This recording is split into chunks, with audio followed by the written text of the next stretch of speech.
We good? We are in the Asia Tech Podcast studio. We are live. My name is Graham Brown, joined by Craig Dixon. Craig, welcome. Thank you, Graham. Good to be back. It's great to be back. We have a lot to talk about. We're going to talk about startups, accelerating Asia. We're going to talk about your journey into the world of startups as a mentor, advisor, investor as well. And everything in between, how you got here. A man of many talents. Do we talk a little bit about that? You've got this interesting, anybody seen Craig's LinkedIn profile? I'm sure this is probably on your business card as well. You have Chinese characters on there, which stand for, what did we decide that meant? Ding Kui. So, man of many talents. Is that what it means? Not self-picked. I want to make that disclaimer. Somebody assigned it for me. But right. Yeah. Is it appropriate? You consider yourself Ding Kui? So, I was always frustrated growing up because I had friends who were better than me at everything. But I'm pretty good at most things. He makes you a generalist. Like, generalist, yeah, which I think is good for the career path I'm on. Yeah. It's an interesting one, isn't it? Because you're surrounded by people who are specialists. Yeah, like I actually made the Junior Olympics when I was 11 in swimming. But on my swim team, there were 3 other people in my same age group who were better than me. Right. And so as far as I got with that, I was never genetically, like they were just born to be better than me at swimming, no matter how much I practiced. They were 7 foot tall. Yeah, and they had like flippers Wingspan. for feet, you know. So I swam, like Tom Dolan, who won a bunch of gold medals, was in the swim club, the winter group. And yeah, so anyway, so it was frustrating. But I think the older I've gotten, I've been happy with the fact that I can kind of dive into things and get pretty good at them. But I'll never be winning gold medals in anything. Right. So I'm pretty good at running, pretty good at swimming, pretty good at tennis, pretty good at sales. Right, but I'm never going to be number one. Right. Never be number one, any of those. So swimming, yeah. you how old are you when you say you were doing trials? So I think it was 11. So I made it in 100 butterfly. I was swimming, 11 times a week. Wow. So yeah. But that's the kind of age when everybody's kind of the same height and it starts to differentiate from that. That was why I quit swimming. I hit puberty late, and so I made the Junior Olympics, and then like 2 years later, I couldn't even qualify for anything because everyone was in the genes, man. You couldn't fight that, right? No, the gods were against me. Yeah. Well, see, you know, have you read the book Outliers by Malcolm Gladwell? And I have. You know, 10,000. He's talking about with the ice hockey teams, and it was those that were born like in January, just because they had like a month or 2 months height and weight advantage over their colleagues or their, you know, the kids from the same year. How much of a difference that little 1% made. I have a friend who set all sorts of swimming records because when he was 11, he had like full beard and muscles, and we stood on the starting blocks, and the audience would be like, "Who is this like giant man on the blocks with these 11-year-old kids?" And then 2 years later, we caught up, and he was terrible. Right, he'd be bald. He just powered through. I mean, the amount of water that was splashed out of the pool when he was in there because he had terrible form, but he was just scooping gallons of water past him, and we were like, you know, scrambling to catch up. And so, yeah, it's interesting what life throws at you with these things, right? So, but you've chosen that generalist path, and I find it's interesting because what you're doing as well. I mean, you're sitting on the other side of the table from startups and people who are interested in innovation as well. In a way, that's a real sweet spot of a generalist, isn't it? Is that you can see many patterns and you can see many things happen, whereas somebody who might be a data scientist only knows the world of data and AI, for example. Yeah, it's a good point. I mean, I think actually running a startup is good for generalists as well. You certainly often need a specialist or two on the team. But what I found, you know, running a startup, which leads into what I'm doing now, but you know, I had to do everything from fundraising, which is essentially sales, to actual sales, so get customers to buy our product, to strategy, to HR, hiring, to how to, you know, apply for grants and figure out how that system works. So and then some coding as well. So I actually learned how to code Ruby a bit. I didn't take it very far. Luckily, I didn't need to. But yeah, I think even running a startup took a lot of different kind of skill sets and talents. And then now, yeah, it helps me a lot. I mean, for instance, just running a startup, I learned how to do kind of level 1, level 2 DevOps. And I can teach that to startup founders who have no technical background. Right. But once it gets to a certain point, I have to call in the specialist to kind of do the deep dive. Right. And I have similar skill sets around like conceptually around, you know, APIs and backend and front end and things like that, just from running a startup for 6 years. And I think you're right. I think that allows me to kind of flip it around and say, hey, I can poke and prod here and there, and I understand deep enough into most parts of the startup world to understand if there's like a gap, or if I need to dig a bit further, or if I can help them get introduced to a mentor or an advisor or an investor that kind of fills the gap that they have. So I think it's correct. So the startup that you co-founded, Zomato, 5 years, 6 years, you were doing that? 6 years. 6 years. 6 years. Yeah. When you ended that, you didn't decide to go back in and do another startup like a lot of crazy entrepreneurs do. You kind of got your training in that. Why did you then decide to sort of sit on the other side, if you like? And you were working, for example, at Muru-D, and now with Accelerating.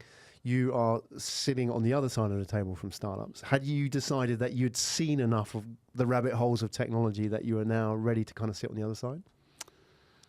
It wasn't nearly as strategic as you're asking me. In hindsight, I really fell into it. Yeah, I mean, I could tell a whole story about how this was my life plan from age 20 or something. But the reality of it was, so I left my startup. A lot of that had to do with having a child and going into family life, and startup was actually doing quite well, but not making enough to pay me what I kind of wanted to live like. And so, frankly, it was a bit of financial reasons. And so I left, and I worked for a corporate who was paying me, what were they paying me? 2.5 times as much as I was making at my startup, which allowed me to live a much more secure lifestyle, right? And afford a good school for my kid and all that stuff. So that actually had a lot to do with it. I also had a lot less stress. So I think I worked hard at Muru-D, but it wasn't the startup world where it was 100-hour weeks and you weren't hustling. Sometimes, yeah, exactly. I didn't need to do that as much.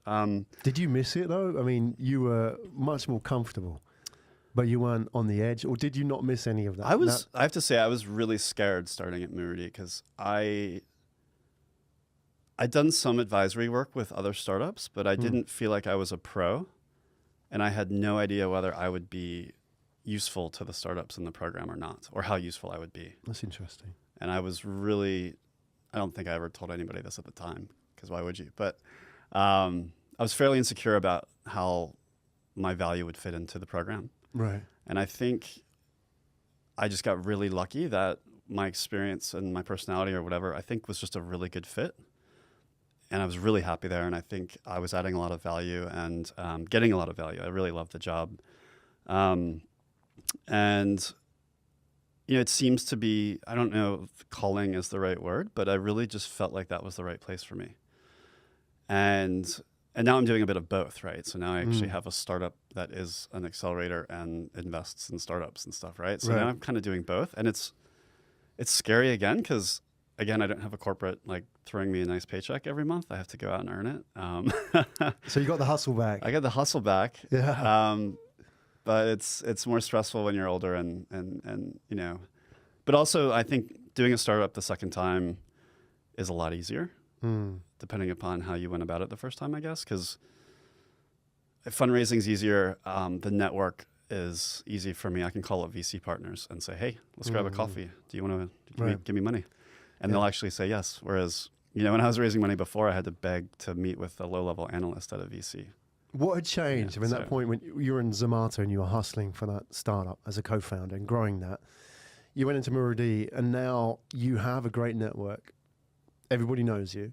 You have access. You can open doors. You've got a bit of confidence, a bit of a swagger.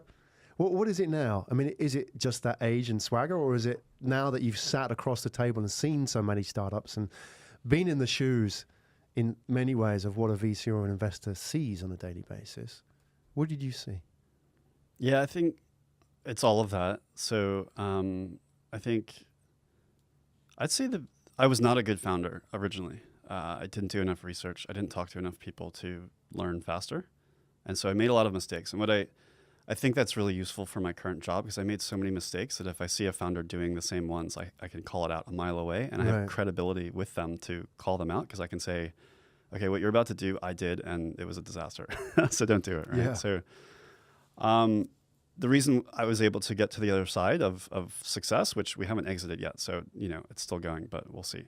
I'm a pretty good salesperson, and I was able to outraise my mistakes. That's what I always say. I was able to raise enough money that even though I made all these mistakes, I still had enough cash on the other side to keep going. On the original startup? On the original startup. Right. So that's... Was that a good thing?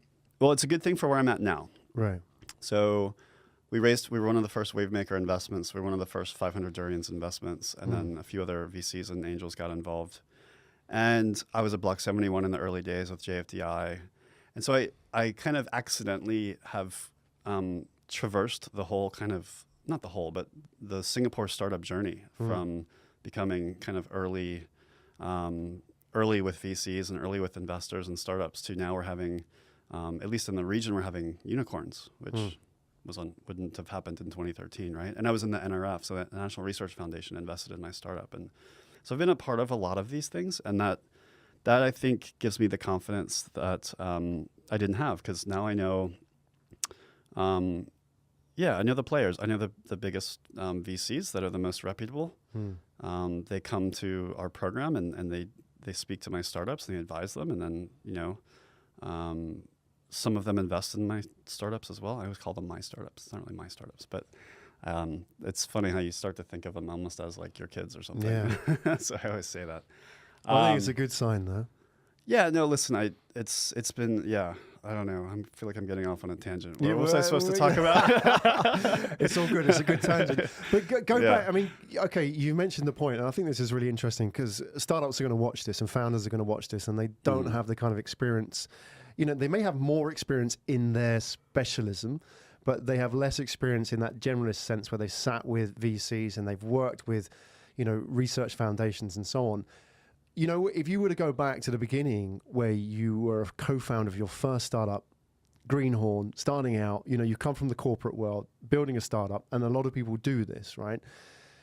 You now know the value of your network. Would you have done things differently, or, pitching that in a way to a startup founder who's busy building their AI app or their whatever it is, their game changer?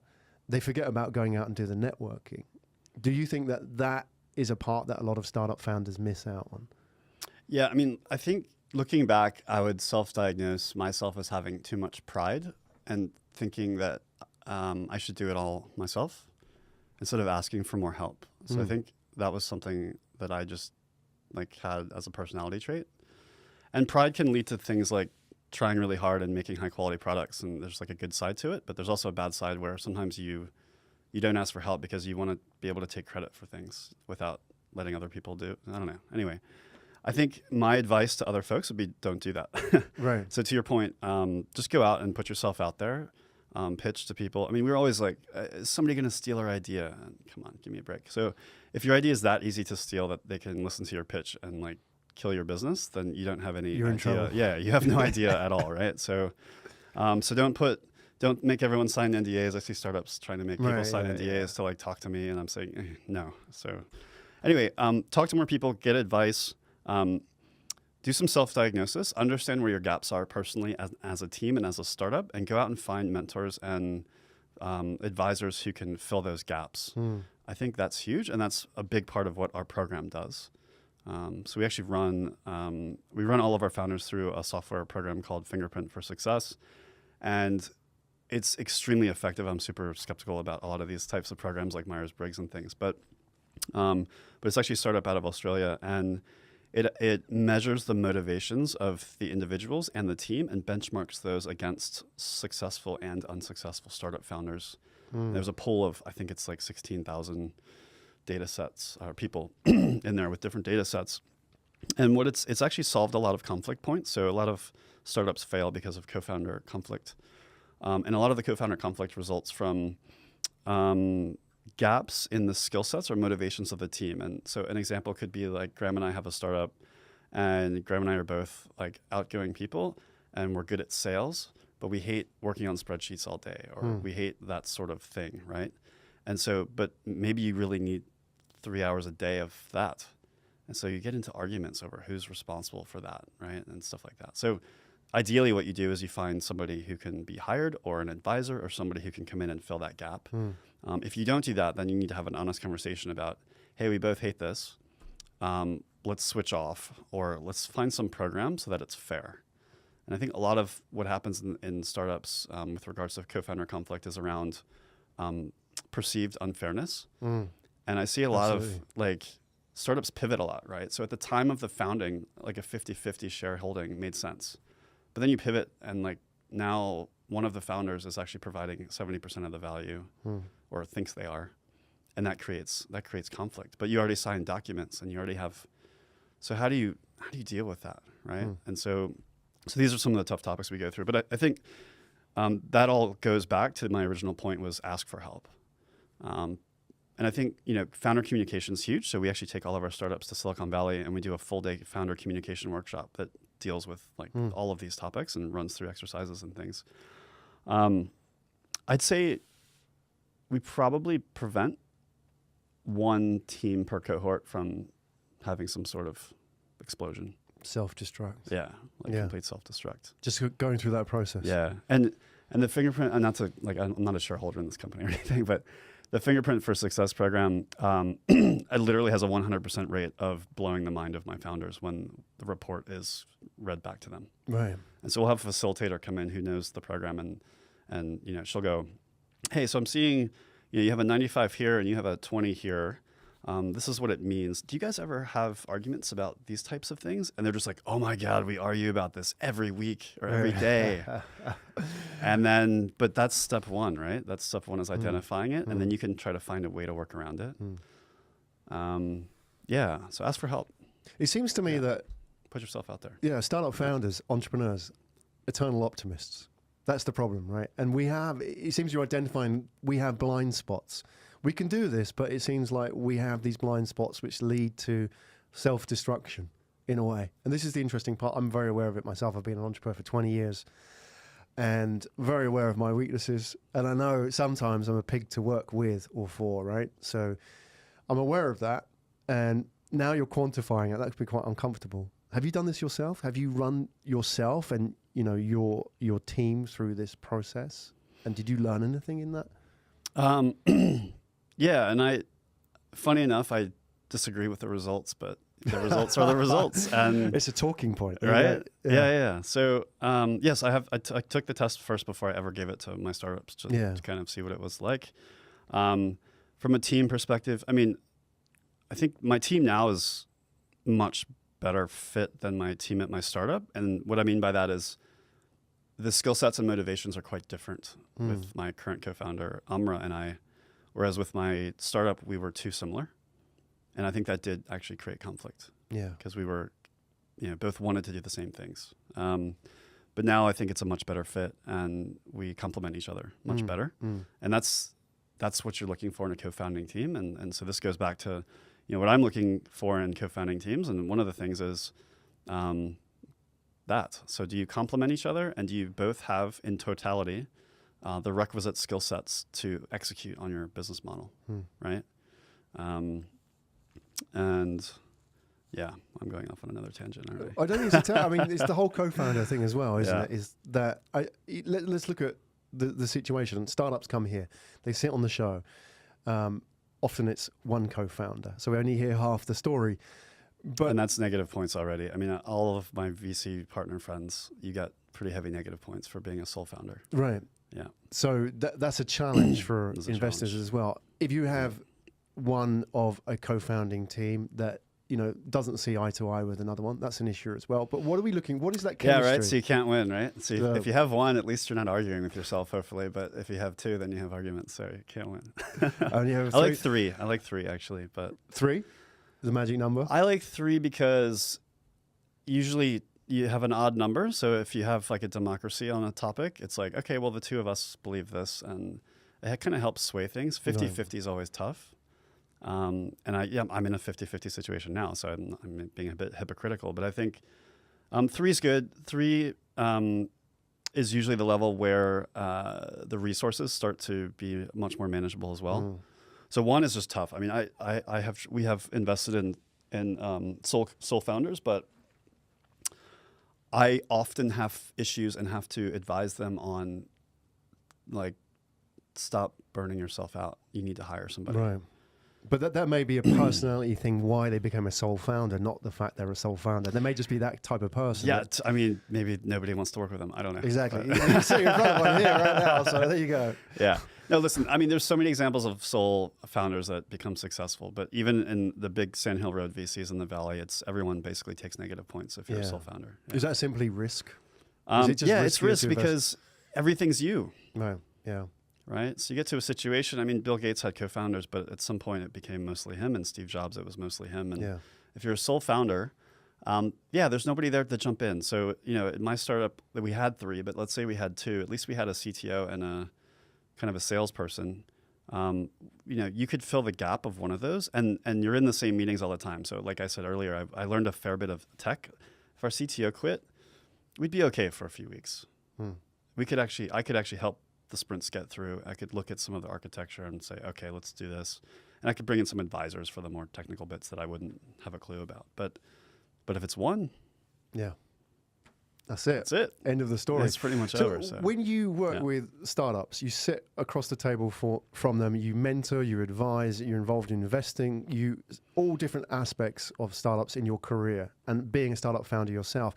What do you look for when, if I was to sit here across from you as a startup founder, is there certain character traits you look for? Now, you have a bias, obviously, the fact you've seen successful startups, therefore, you know the kind of qualities that makes it successful, and also those that don't. So can we talk a little bit about those personal qualities, rather than maybe the fact that this person's really good at data science, for example? What sort of things do you look for? Is there a sparkle in the eyes? Is it the pixie dust or whatever it is? Yeah. So from a personality perspective, I think the biggest one's passion. So one of the questions I'll ask startups applying to our programs is, why do you care about this? So a lot of the folks in our program their CVs are way better than mine.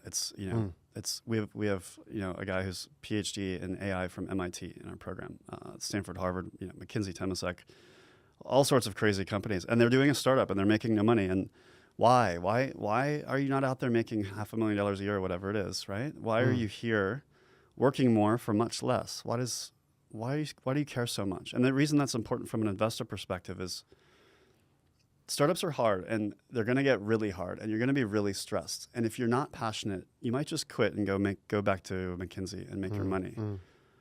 But if you're passionate, there's more likelihood that you're going to stick around and see it through.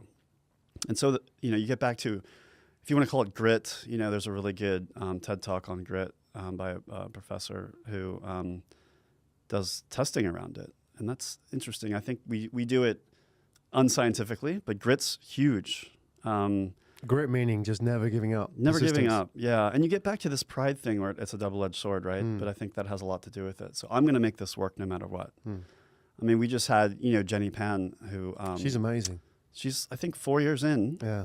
Just made her first sale, but it's with the largest airline in the world, and now her startup will be one of the highest valued startups in all of Murudi, which is 130 startups. Yeah, she's phenomenal. Just pushing it through. I mean, so that's an example, and we have quite a number of other ones. In fact, the best ones are mostly female, which is pretty cool. Yeah.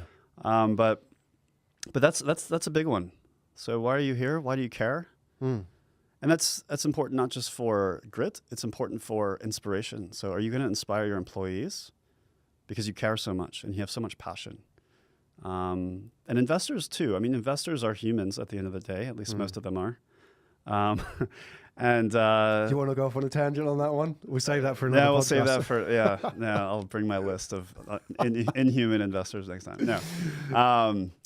So the investors are humans, and they want to. It's a 10-year relationship potentially, right? So these funds, they have a 10-year timeline on the fund. They deploy over 3 to 4 years, and they expect in the next 6 years plus to get some sort of exit or fail.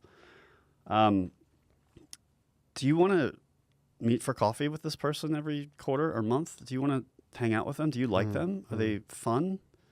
Do you want them at your events? Do you want, when they get up on stage and when they're doing business, their reputation is going to potentially wipe off on you? Are you happy with that? Or are you worried about that?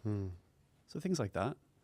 Morals are huge. I've actually had a number of really, really high potential founders apply to our program and get pretty far into the process, and we decline because I just saw some red flags around morality, like taking shortcuts, right? Okay, potentially, lying to customers so you can they're get the warning contract. signs, aren't they? Yeah. Now they only get worse, don't they? You would have kicked yourself if you let that run and thought, well, there was the sign back there. But the other piece, I think, for me, it's a bit different because we run these cohorts where we have 10 startups sitting next to each other day after day. Right, yeah. And we have events. And if you let people in like that, they can be toxic. And it can be a bit contagious. So if you don't hold a high standard from admission, then you run the risk of that kind of turning viral to some extent. Yeah. So, but you take a risk when you take somebody on board in any batch, don't you? Because you haven't seen what they're capable of until they're actually inside, within your environment as well. So it's like employing somebody as well. You don't really know until game time, actually what they're capable of. They can polish very well, at the beginning, but when you take people on board, there's always a bit of a risk, isn't there? So. Totally. I think some of the ways we've been able to mitigate that, and we'll see, because my new thing's new, and I don't know what we're going to get. But I think at Moordi we had a reputation, and we had alumni, and so by the end of by the third batch, we got at least 50% of our cohort was from referrals, and that, just like employment, they usually give bonuses if you refer a friend to a job, right? And one of the reasons why is because, hey, it's your reputation on the line as well, right? De-risks it, filters it, right? exactly. It's a social filter. So we got to a point where I think we were doing pretty well with that. Now we do a roadshow, and we go, and we're doing one upcoming this January where we travel to six of the startup hotspots around. We have events, and so we're meeting the founders face to face, and I think you can tell pretty quickly if they're going to be a personality fit for the program and for you, And we run pitch contests, and I think 6 or 7 out of 10 of the last cohort were the winners of the pitch competitions, and so that those things actually work. It's not just like a flashy thing. Absolutely. It actually provides value. And then we fly everyone to Singapore for a day and a half to meet with around 30 to 40 of our advisors, mentors, and investors, including like top VC partners. And they do round robin. I mean, it's 15 minutes, bang, bang, bang. They have a score sheet, and then we have a judging panel. But it's a pretty hardcore filter, and we have, 30 to 40, potentially more people meeting each of the top 25 startups to look for red flags. So it's pretty process. Robust. It's a long process because you're going to filter out people. People will drop out if they don't have the grit, right? So that's a key part of it. Just showing up. And just filling out the application. There you go. Step one. That's tough. I want to talk about your roadshow in a minute. I want to ask you a question because you're recruiting yourself as well, and every startup is recruiting. And one of the questions I've been thinking about myself as a startup founder and recruiting is, do you look for different qualities in the people you recruit than those that you would invest in? So, for example, as a startup founder, I have this sort of warped worldview that everybody should be entrepreneurial, right? Everybody should work as hard as me. Everybody should risk as much as me, which is unrealistic. I mean, if my wife was like that, for example, it wouldn't be a very good relationship. You talked about balances, right? You would have somebody who's more sort of comfortable with stability and so on. But I digress. The point being about recruitment is that I'm not sure if everybody can be like that, especially in recruitment. Do you have different kind of expectations when you recruit, or do you expect the people you recruit into a very entrepreneurial environment to be entrepreneurial themselves? No. And this is mainly talking about, I'd say, my startup experience is when I did the most hiring. We primarily hired it was mostly tech. I think 90% of our team was tech out of 23, I think, when I left. Software developers. And so there's a few variables there, but at the end of the day, it's, are you a passionate coder who's always looking to learn new things? Was really important for us. We didn't require entrepreneurial mentality to be on the tech team. Now, you did see people rise to the top over time and become, managers of their team and things like that. But it's tough here. I think my experience with the hires we had here was they didn't necessarily appreciate the value of equity as a form of compensation. And so we generally had to pay market rates. And even with the equity, I'm not sure they cared that much about it. And so you care a lot more about it than they do, right? That's the obvious point, right? Which, so not a thing that you're kind of going to sell to them as a reason for joining. Well, we tried all sorts of things. I mean, I tried to monetize the equity. So what I did was I came up with a program where, so we did a vesting schedule on employee stock option program, and I let them cash out 50% of their vested options on a quarterly basis. Right. And that was all based on like a bit of a valuation calculator that we did based on conversations with investors and stuff like that. And I guess what made me happy was nobody ever took that. Right. So then I'm like, okay, well, they must value it something, right? Because they're not taking the cash. But you don't have this valley mentality where it's not illogical, and it's not totally cultural. I think it's, we haven't had these big exits that feed back, right?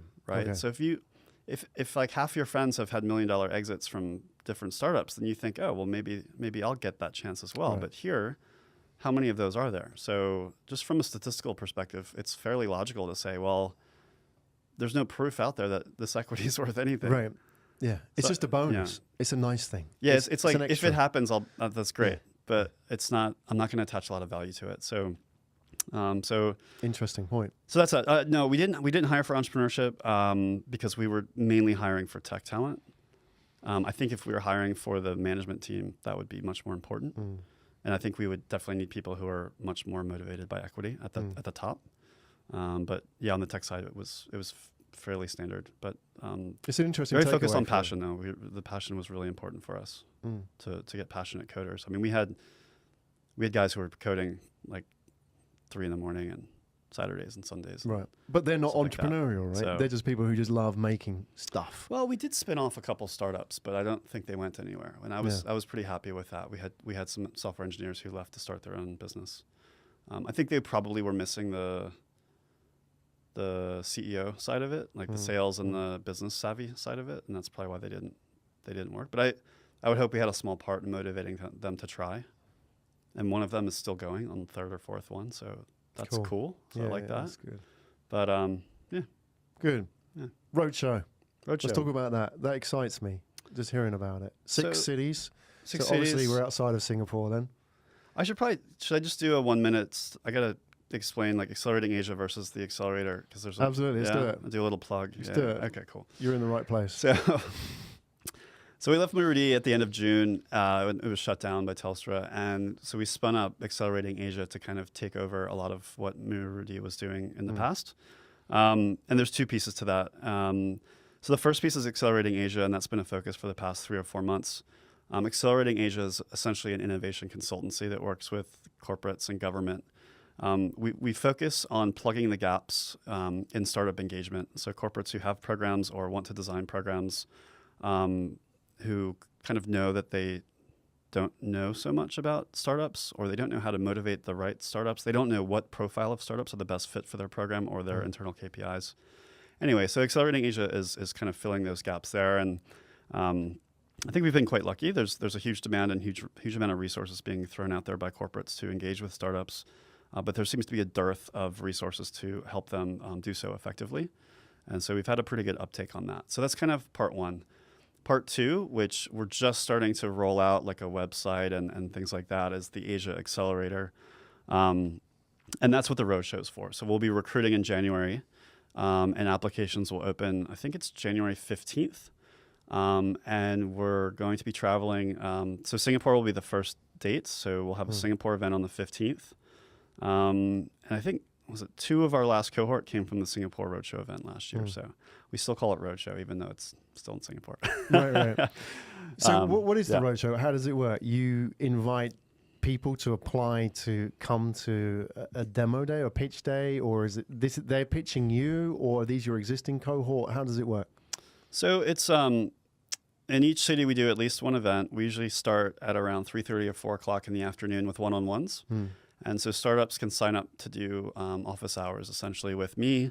We're going to have some AWS solution architects with us on this tour. So you'll be able to talk to like a DevOps expert or something like that. And then we often have alumni who've been through the Murudi program, or partners on the investment side. So angel investors and VC investors. And so essentially you get your 15 minutes to pitch your business and get feedback. After that, we typically do an hour or so where we talk about the program. We take questions and answers. And then after that is the pitch contest. And so anywhere from 20 to, I think in Jakarta last year, we had like 70 startups pitch. And we were there for a long time.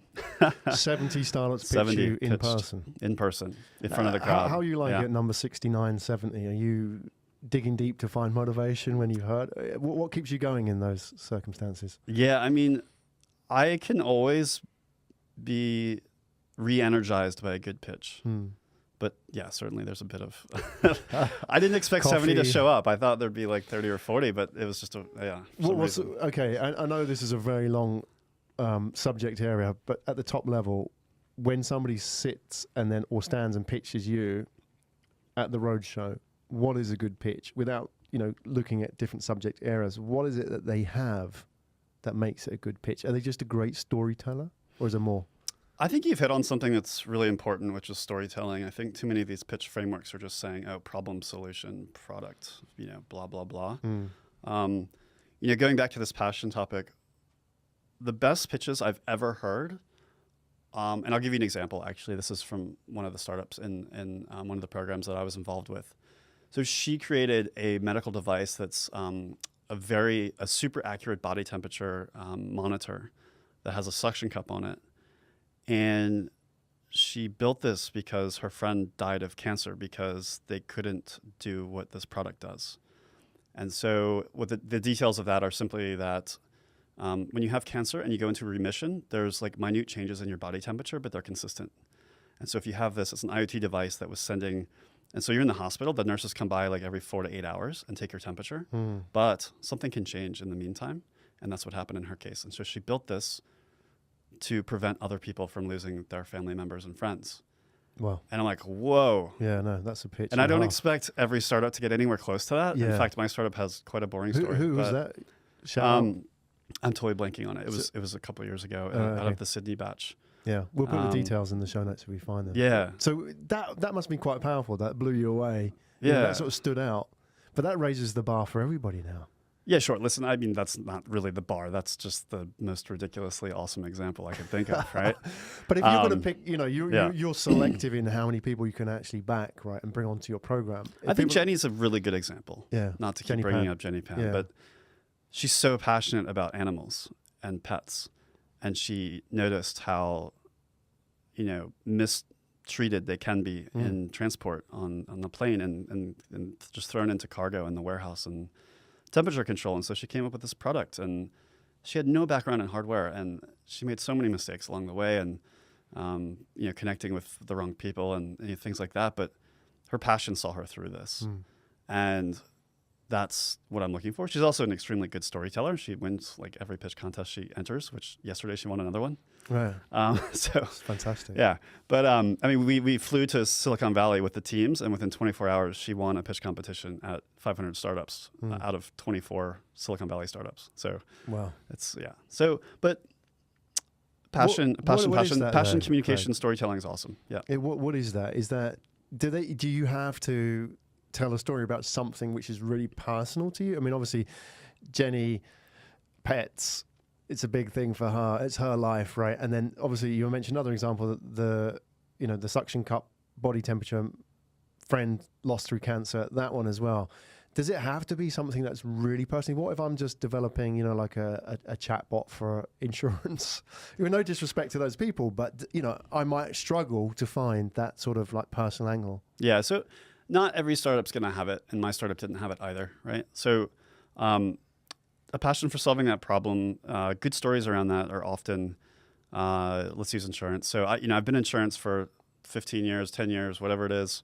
This is a huge pain point that I had. And I talked to all of my coworkers and friends that were in the, and they say, oh, this would, change my life if you could, build this thing. So those are really good stories as well. So people have like a specific experience with it. And so they have passion around the fact that it would save them and people like them so much time and, make their lives better and make a lot of money at the same time. So that's fine that there's angles like that. It's a real problem though. That's the point, isn't it? It's a real pain point. It's a real pain point. I mean, I like people who are solving problems that are their problems or their friends' problems or through their employer, they've learned something that's kind of a gap in the market. Yeah. So I'm not sure if you had the Insights Club guys on, but they were in our cohort 3, and they have this really interesting product that essentially aggregates consumer insight surveys. Yeah, yeah. But now they're coming up with like their own, that's going to have some AI functionality to do some automated stuff and build their own content. What I loved about those guys was, so I have a question I ask myself when I meet a startup. I say, if you gave me, Craig, $10 million, could I beat you at this? Do you have a moat? Do you have like, what do you have that I can't do myself or buy, right? And Insights Club has this deep industry experience working for the agencies and stuff like that I don't know. Can I buy that? I don't know, maybe, but I don't know the first thing about what they're doing, and so I can't compete with them. And so that gets you to kind of step 2. Okay, there's a moat here, and it could be IP, it could be institutional experience, or it could be like your team. And so you could say, on our team we have the guy who built the bot for Amazon or something like that, and now he's on my team, and you're like, holy crap, okay. Yeah. He's like top 100 in the world at this. That's a moat in itself, right? So, again, I don't know where I was going with that. Could that moat be relationships as well? Oh, of course. So network. So one of the advantages of older founders, and I keep seeing more and more data coming out that the average age of successful founders is like 45 years old. Yeah. And that's I somewhat start to relate to that as I edge towards that 45. Age. I'm 1 year over the fence. 46. So you're behind. I completely agree with the data. Yeah. But that's the example of age, I think, is you have usually a bigger network. Your friends have money maybe to give you for your FFF money, friends, family, fools, and you have more experience. But yeah, I think now, if I were to do just a regular startup, not what I'm doing now, which is a bit easier than a startup, I think. Gosh, so much easier. Just go through LinkedIn. Okay, who do I need? Do I need an investor? Do I need a mentor? Do I need an advisor? I could build a team in a month. Yeah. For an investor looking at that, I mean, with your 10 million question, would the relationships be enough as a moat to say, okay, I can't beat this guy because of who he knows? Probably not. Why can't I get to know those people? Right. You're not old enough. Not yet. I'm getting there. Yeah, listen, I mean, moats don't have to be one thing. So you can make it like a point system and say, okay, the team is 5 points and there's a network that's 5 points and stuff like that. But we had a team in our last batch, Item Hospitality, and they were quite behind some of the other teams with regards to like the product and the deployment and the traction. But they more than made up for it by the network they had. Yeah, they were in here. Fantastic. So they were in Matt and Steve. And Steve was in here, I think. So those guys, I mean, they raised a round and they have, I think, like the ex-CEO of IHG Hotels on their board and as an investor. And they had 20 years experience in the industry. Absolutely. They saw this firsthand and they had the network. Yeah. And so with them, it was more of a point system. They didn't have a specific moat. In fact, I could build that product overnight. It's not a hard product to build.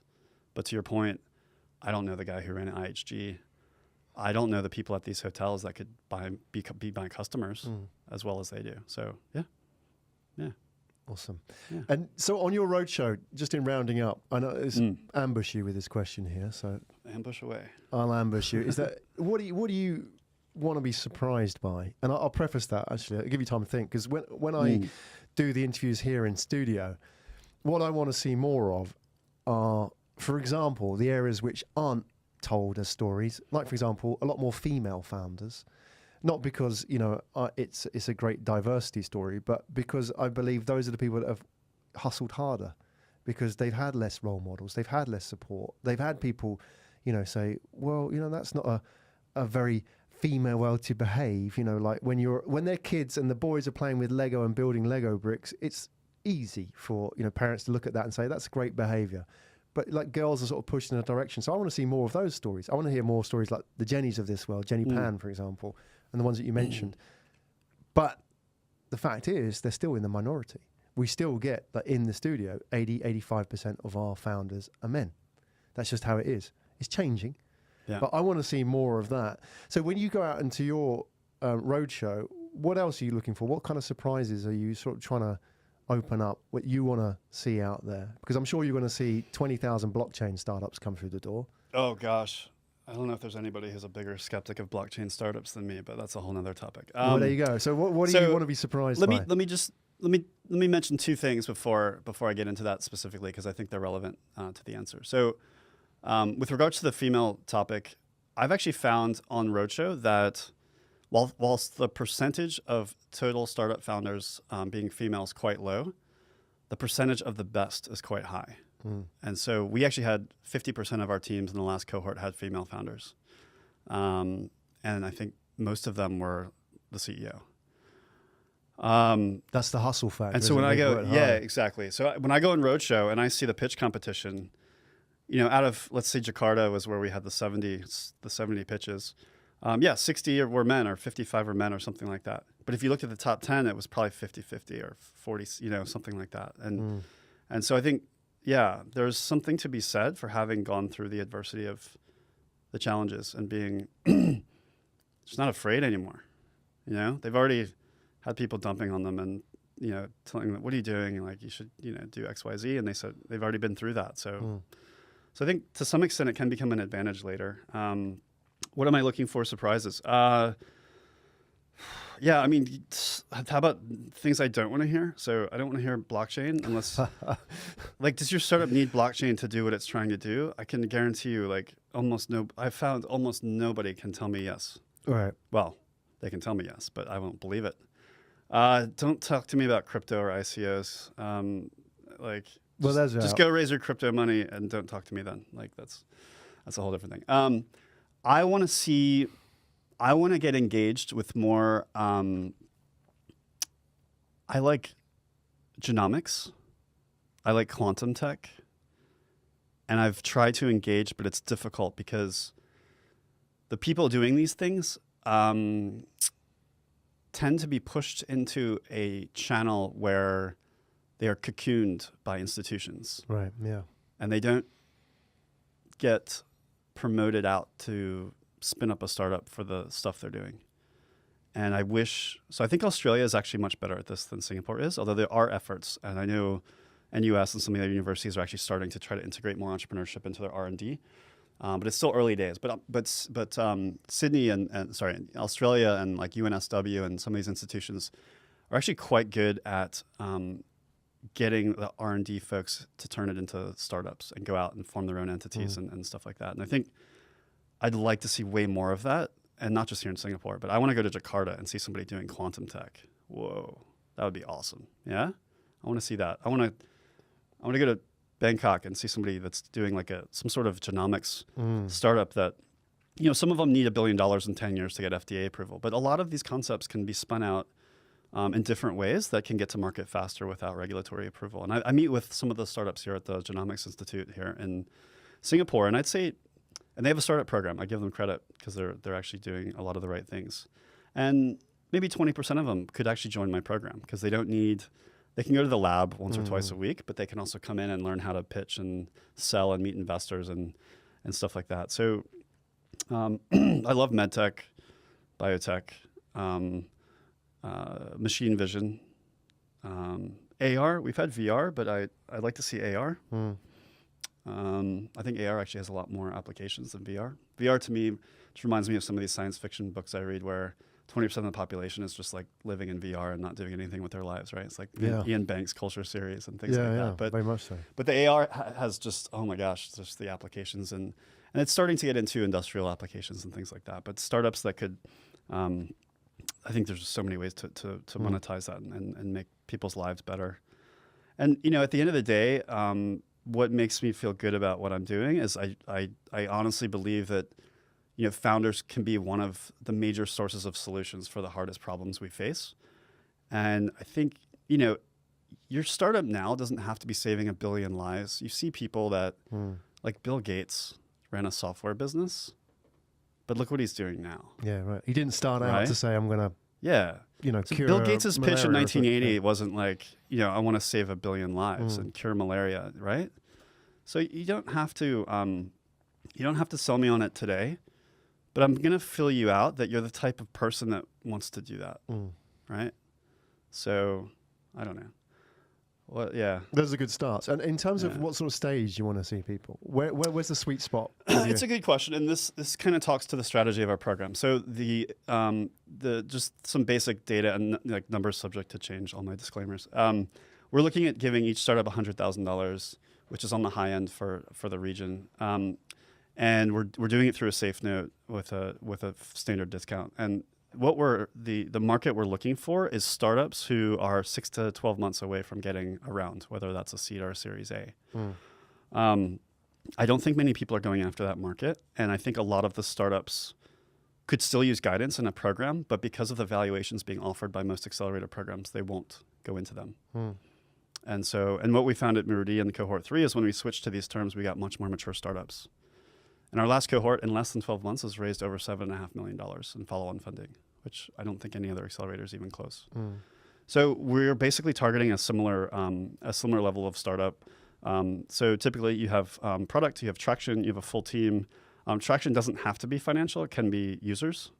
But money's always good as a way to prove that what you're doing is working. I think that's kind of the basics of it. The rest of the things we look for are diversity in the cohort's huge. So last time, we had teams from Pakistan, Bangladesh, and then around Southeast Asia. So we're recruiting regionally. There needs to be a compelling reason for you to be in Singapore, though, right? So why are you flying over here from Bangladesh? So they've got to come here. They've got to be based here. Yeah, so we're doing about a 3-month program, and then we go to Silicon Valley, and then we do demo day. So the total is about 4 months, 2 cohorts a year. That's kind of the gist of it. But they do have to be here, and we're hopefully, cross our fingers, we'll get access to some visas so that they can actually stay for a full year.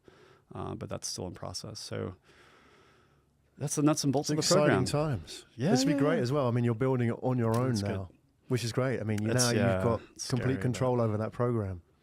Control comes with responsibility, right? There you go. And then the buck stops with me now. So if it all goes to shit, then it's all on me. But that's how it goes. That's why you're in it. Yeah. That's why you're in it, right? You signed up for this. So I think I like it. Listen, it's a bit of a dream job because I get to be a startup and I get to be an investor, and the accelerator stuff I love it. And just, I probably come across between 500 and 1,000 startups a year that I meet face to face. And